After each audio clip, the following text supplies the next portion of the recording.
Bu Mega itu sosok yang unik. Selalu dikatakan. Kenapa? Karena satu, beliau ini anak presiden yang dengan bilang tadi. Dua, pernah keluar dari istana dan melawan presiden. Kemudian diamat presiden, menjadi presiden, wakil presiden ya, menjadi wakil presiden, lalu menjadi presiden, lalu memenangkan presiden, menjadikan orang lain yang bukan keluar sebagai presiden 2 kali pula gitu, dan kemudian dikhianati oleh presiden. Ini pernah semua. Diksi petugas partai itulah sumber bencana terbesar pengkhianatan politiknya Jokowi. Apakah diksi ini menurut Anda akan tetap dipergunakan oleh Megawati? Ya, kalau bicara petugas partai kan Pak Jokowi 9 tahun jadi petugas partai waktu jadi presiden. Ya kan, 9 tahun. Itu lalu ada orang melihat pembangunan infrastruktur, ada upaya pembenahan dan seterusnya. Baru menjadi dirinya sendiri kan 1 tahun terakhir. Kemudian melawan konstitusi. Nah, jadi lebih baik mana? Usia 23 tahun, tapi masih muda langsung bisa memilih, menentukan partai politik PDIP. PDIP dikenal sebagai partai yang ideologis. Mengapa Anda memilih PDIP? Ya, karena alasan yang jenengan sampaikan tadi. Artinya saya percaya bahwa ini partai ideologis. Dan ya, berpolitik itu masalah 2 hal sebenarnya. Satu adalah keberanian untuk berpihak dan menghadapi segala resikonya. Artinya kalau orang nggak berani berpihak, berada di tengah terus gitu ya, nggak ini kan, ya susah juga.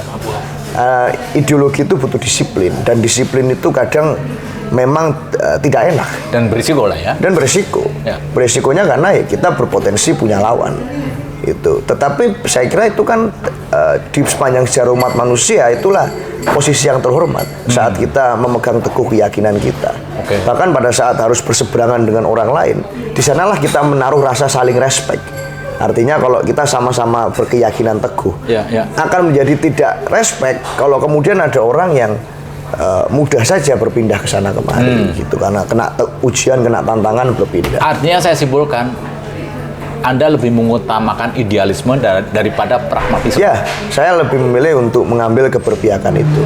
Dan tantangannya tentu besar karena butuh konsistensi. Ya, dan di sekeliling kita, kita tahu banyak anak-anak muda yang dulu di zaman perjuangan sebelum reformasi Orba, dia menjadi seorang yang anti Prabowo lah. Tiba-tiba sekarang beralih menjadi pendukung Prabowo misalnya. Bagi saya itu pragmatis. Beranikah Anda melihat itu sebagai istilahnya Anda tidak akan terpengaruh oleh pola-pola pikir seperti itu? Satu, saya merasa saya menghormati keputusan apapun yang diambil oleh politisi-politisi lain. Itu satu. Makan apakah mereka dianggap pragmatis atau tidak, saya rasa itu persoalan kedua. Tapi yang pertama, saya menghormati. Asalkan, misalkan dulunya PDI, ya jangan bawa nama PDI lagi. Kan itu intinya itu aja. Kalau sudah mundur ya sudah. Ya left the club with honor gitu. Jangan kemudian dengan suatu pengkhianatan atau suatu hal yang tidak satu antara kata dan perbuatan. Itu yang penting buat saya. Kemudian yang kedua, ya demokrasi itu saya rasa dinamis. Semua orang tidak ada jaminan akan suatu hal yang pasti. Saya akan menjadi orang yang sangat tidak jujur pada diri saya sendiri. Kalau kemudian saya mengatakan saya di masa depan pasti akan begini, pasti akan begitu. Karena itu artinya saya mengkhianati demokrasi itu sendiri yang setiap saat tidak pasti gitu. Nah, bisa berubah-ubah. Bisa berubah-ubah. Nah, dalam konteks itu itulah pentingnya pengawasan. Kalau sewaktu-waktu kemudian siapapun itu, orang lain, saya itu berbeda dengan apa yang hari ini saya representasikan. Itu ya tentu saja saya berharap ada mekanisme kontrol di sana, ada kritik di sana. Saya berani mengkritik kekuasaan misalnya, maka saya pun ya harus siap dikritik. Itu konsekuensi dari demokrasi kalau saya kemudian terbukti tidak konsisten. Ya. Itu saja. Jadi saya rasa ya saya nggak berani menawarkan apapun selain kemudian saya menjanjikan bahwa apapun pendapat orang lain, saya akan memperjuangkan mati-matian bahwa setiap orang itu punya hak atas penyampaian pendapat itu sendiri. Tidak peduli seberapa sakit, tidak peduli seberapa keras, tapi itulah alam demokrasi, dialektikanya di sana. Itu dinamikanya di situ ya. Iya, jangan dianggap sepele, itu orang berbicara. Jangan dibungkam-bungkam. Anda di awal pembicaraan tadi Anda menyinggung soal tidak pernah menduga akan diundang oleh Megawati gara-gara menulis artikel dan Anda sudah menentukan diri sebagai kadernya PDIP. Betul. Di daerah gitu tiba-tiba diundang seorang ketua umum yang bagi saya karismatik. Megawati itu punya insting politik, naluri politik yang hebat. Tetapi di sisi lain ada satu kelemahan yang menurut saya itu mengganggu, bahwa dalam kondisi tertentu Ibu Megawati ini jumawa. Sebenarnya dalam konteks kejumawaan tadi sebenarnya sesuatu yang bisa diterima dalam pengertian dia pemenang pemilu beberapa kali, dia anaknya presiden, proklamator, founding father. Itu menurut saya dalam konteks itu rasanya ya. Tapi di publik komunikasi seperti itu, itu rasanya kurang tepat. Itulah bencana terbesar menurut saya. Ketika Jokowi berkhianat. Apa pendapatnya? Nah itu, ini contoh pada saat misalnya saya tidak sepakat tadi, tidak saya potong. Ini saya akan menyampaikan pemikiran saya. Nah,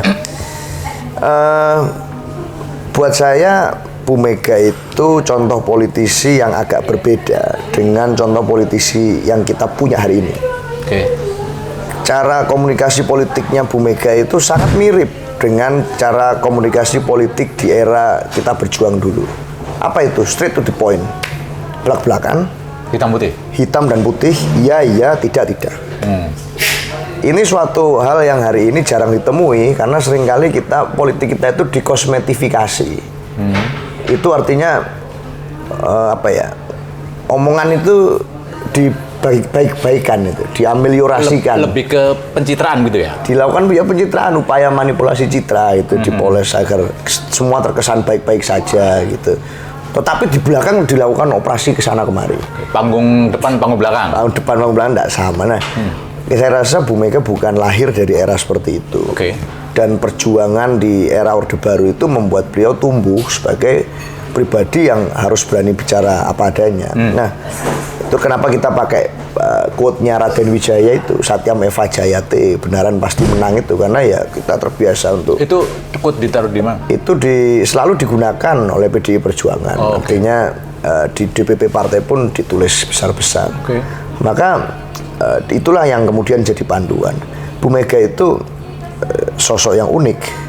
Selalu dikatakan. Kenapa? Karena satu, beliau ini anak presiden yang dengan bilang tadi. Dua, pernah keluar dari istana dan melawan presiden.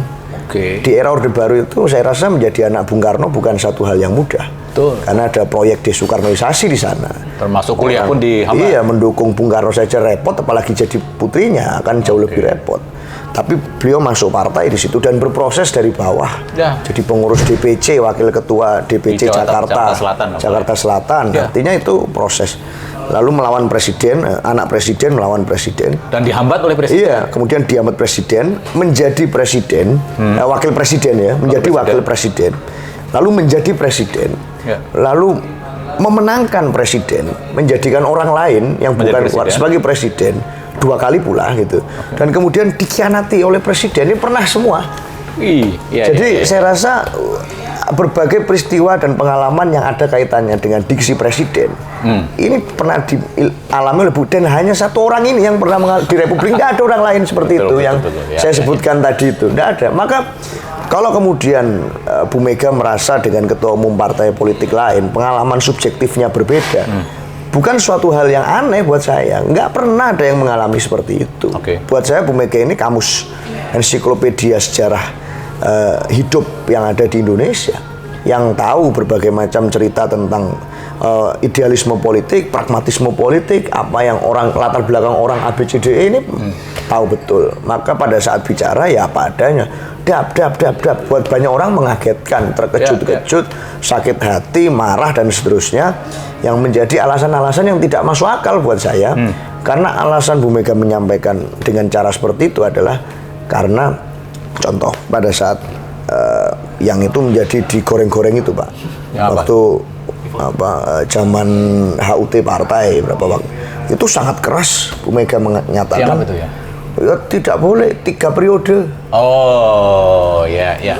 Kalau tidak dengan cara berpolitik seperti gamblang seperti Bu Mega, lalu siapa lagi yang mau menghentikan itu? Semuanya sepakat kok.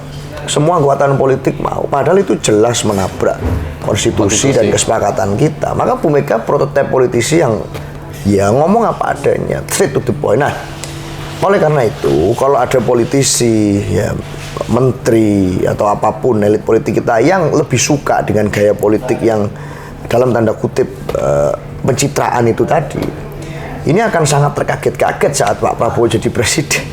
Pidatonya itu sangat to the point, sangat keras, siap untuk marah-marah kapanpun gitu ya. Itu kalau ada yang salah akan langsung disikat gitu. Artinya ada kemiripan itu dari gaya komunikasi politiknya Bu Mega dan Pak Prabowo. Oke. Ya itulah gaya politik generasi yang memang berbeda dengan gaya politik atau komunikasi politik Raja Jawa. Saya bilang tadi memang berbeda. Resiko yang ada yang tidak suka pasti ada.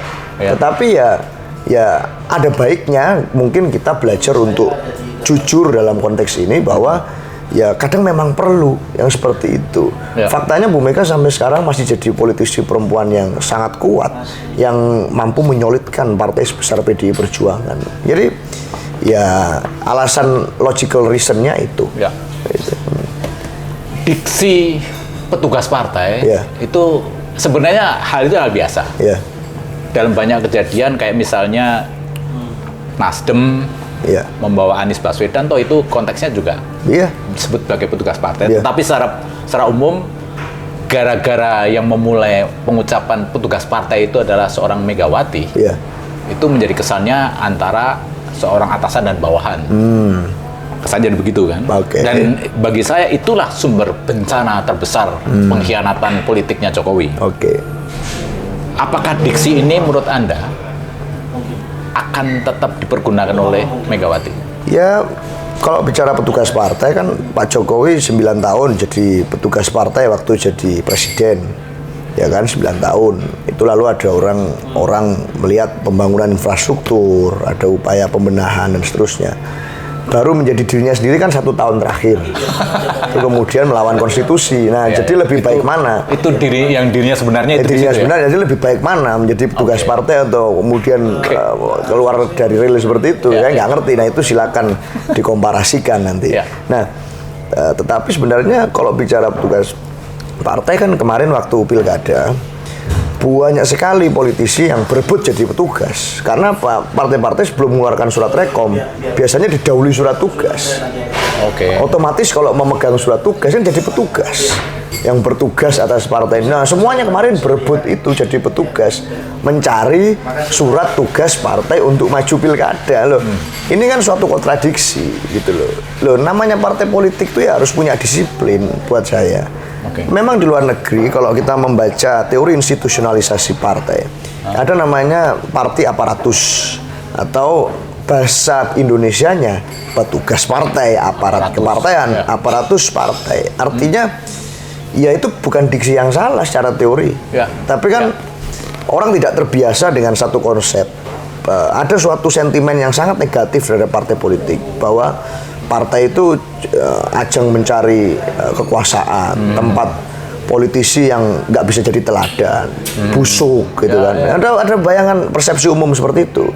Padahal mau dari mana lagi kita mencari rekrutmen kepemimpinan dari masyarakat? Sebetulnya kalau bukan dari partai. Itulah demokrasi mengajarkan seperti Sekalipun itu. Selain itu melalui jalur independen lah ya. Misalnya. Independen misalnya, tapi artinya kalau ini tidak ada partai, hukum rimba yang terjadi. Betul. Siapapun yang kuat dia akan yang menang, karena nggak ada sistem, nggak ada ideologi, nggak ada manajemen kader di sana. Ya. Hukum rimba. Ya. Yang jadi pemimpin adalah berdasarkan law of the nature. Siapa yang kuat, yang puasa. The strongest, the fittest. Ya. Itu. Maka kalau itu yang terjadi ya hancur sudah kita. Nah, partailah yang harusnya memperbaiki itu dengan menetapkan disiplin dan mekanisme kepartaian sesuai dengan karakter masing-masing. Berbeda nggak apa-apa, tetapi ada warna di situ. Jangan semuanya jadi catch all party. So, asalkan elektoral dimasuki semua. Harus ada kaderisasi yang jelas di situ. Nah, kami di PDI Perjuangan diajarkan untuk berani mengambil sikap itu. Maka saat kami kemudian ditugaskan oleh partai yang memegang ideologi sebagai kepala daerah, sebagai legislatif, selain tentu saja ini sudah jadi mindset ya, kita memperjuangkan rakyat itu sudah nggak perlu dipertanyakan, sudah mendarah daging. Tetapi ada ideologi di situ yang dititipkan sebagai tugas partai agar ini ada kesatuan. Kalau nggak gitu kan semua partai nggak ada gunanya. Kalau nggak ada ideologi yang membedakan, nggak ada cara juang yang membedakan, nggak ada. Nah, cara membedakannya bagaimana? Bagaimana partai itu bisa bermanfaat untuk rakyat? Ya melalui siapapun yang ditugaskan untuk masuk di jabatan-jabatan publik itu. Nah, itu konteks petugas partai. Bu Mega petugas bukan? Petugas. Petugas yang ditugaskan oleh Kongres menjadi ketua umum. Mas Hasto Kristianto petugas ditugaskan menjadi sekjen. Semuanya, nah dalam konteks itu tidak ada anak buah, tidak ada atasan, hanya tanggung jawab yang berbeda. Itu, Bang. Terima kasih. Semoga perbincangan kita ini bermanfaat. Selamat siang. Terima kasih banyak, Pak. Senang sekali kita ngobrol hari ini. Thank you. Terima kasih.